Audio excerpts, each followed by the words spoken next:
Clippers going down in history yesterday for all the wrong reasons. Dallas set an NBA record with a 50-point lead at the half over the Clippers. That is the largest in NBA history, period. Final score, 124-73. Here's PG-13 after the game.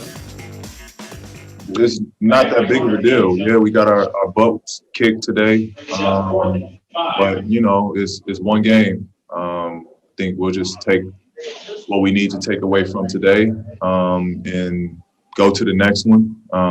We wasn't ready today. We wasn't prepared, not from the plan, but just from us being ready to go. And that's on me. And so, you know, we'll be ready for the next game.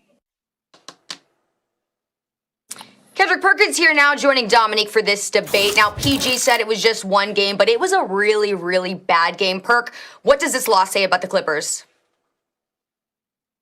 Well, it says a lot. The Clippers are like that student that always used to bring an apple to school for the teacher and sit at the front of the class but could never pass the written test. And here's why. Here's why I say this, all right?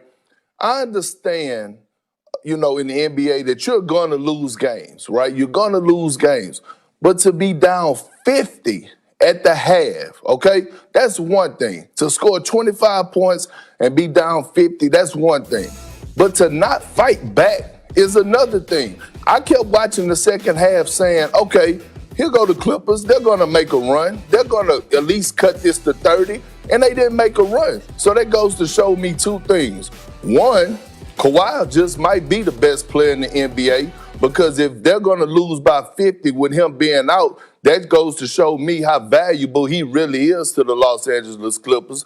Two, that they don't have a leader. And I'm not talking about Ty Lue and the coaching staff. I'm talking about a leader, a vocal leader that's in the locker room, that's on the bench. Not a leader that's going to be talking all the tough guy talk, but it's going to be holding guys accountable and saying, hey, in this 5 minutes, we about to get stops and we go on an 8-0 run. The next 5 minutes, we about to go on another 6-0 run. Let's cut into this league. Let's play possession by possession.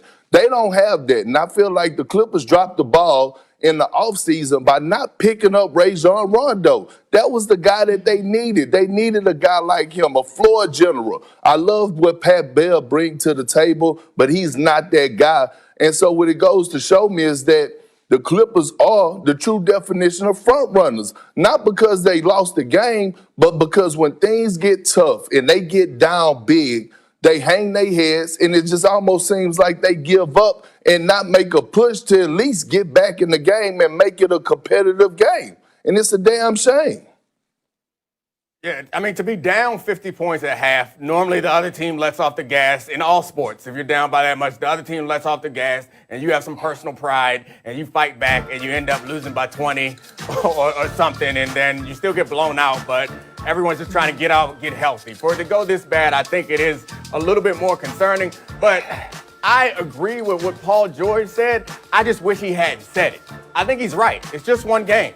That's a reasonable way to take this, and there's plenty of explanations or excuses with Kawhi not playing. They had a short offseason. They have a new coaching staff. You're right about them bringing in certain people. I think Luke Kennard and Nicholas Batum may bring some value on the court, but you're right about the mentality off the court. That feels like that was the biggest concern for the Clippers last year in the bubble, was it was something mental, some sort of mental block, because it wasn't for a lack of talent that they weren't able to get past, I guess it was Denver in the bubble. It was because when they got down, they didn't bounce back. So I think that it's concerning to see that it's repeating itself, but there are normally 82 games in the season. There's 72 this year. This is just one. I don't think that we can indict the whole team off of one game. The only problem is it's also a continuation off of what we saw from them last year, where they struggled Absolutely. because they couldn't quite get their mindset right, and they couldn't quite turn the corner when they needed to. And I thought, I disagree with you, though, on the Pat Bev point, is I think Pat Beverly is that guy who normally won't allow you to do that. He is that guy who has that pride and that intensity that'll get guys locked in this moment. But because we know Kawhi is not it, and we know Paul George is not it. Well, first of all, Dominic, let me tell you why I disagree to that point.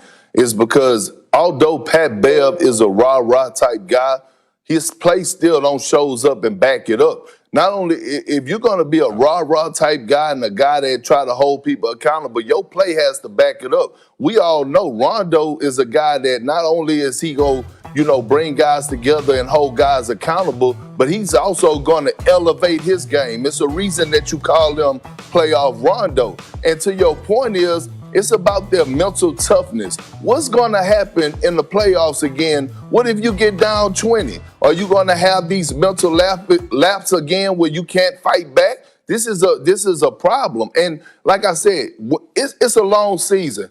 Teams are going to lose games. The Lakers are going to lose. The Nets lost last night. But it ain't what you do, it's how you do it, and it's the fashion that they lost. You was down 50, and then you end up losing by 51. So that means in the second half, you didn't come out with the right mindset to say, you know what, we about to go out swinging. We not going to go out like this. I would have accepted it more if they would have went down and been maybe lost by 30 or 25.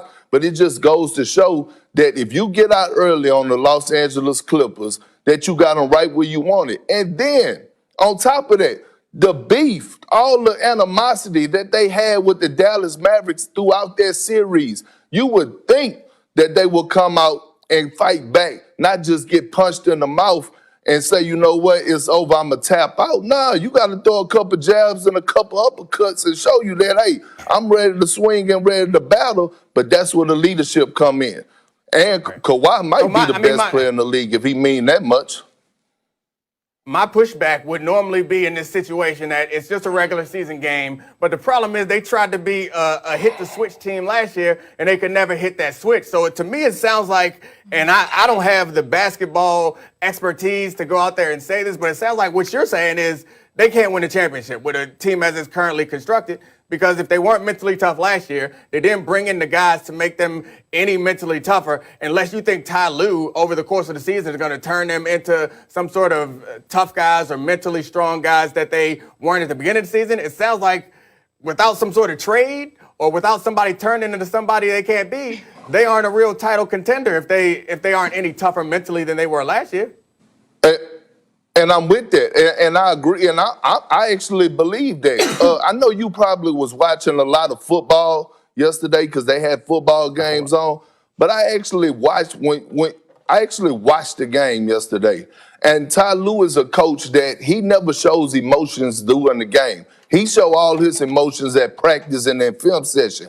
And I seen him up and down that sideline trying to get that team going. He's doing his part, but you got to have that on the court. And like Paul George, what you mean we wasn't ready? Like, okay, the first half, y'all got punched in the mouth. Second half, you got to come back and be ready at some standpoint. Not to get smoked by 50. I don't care what nobody says. I just wish he didn't say it, because I think in that situation, and it's true across all sports, that intensity matters. I just wish he would have said, like, he didn't say that it's just one game. I wish he would have said, we lost, we got our butts kicked, it's unacceptable, we're going to address that. Like, it's a small thing, but to me it shows a different level of accountability than saying, it happens, it's just one game. He's right about it, but I hate to hear that from the leaders on the team in that type of situation. Yeah, absolutely. There's really no room for them to make excuses after what we saw at the end of this past season. But guys, according to Elias, that 50-point halftime lead by the Mavericks just set records. The prior mark for that halftime lead was when the Warriors had a 47-point lead at halftime over the Kings, and that was in November of 1991. All right, Perk, we only got you for one segment. We wish we had you for longer, but thank you so much for being here, and we'll see you soon. All right, guys, still much more to come right here on First Take. It looked like the Steelers were toast yesterday, but Big Ben and the boys found a way to bring it back and win the division. We debate confidence in Pittsburgh as the playoffs inch closer.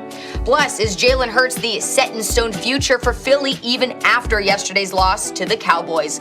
Lots more First Take after the break.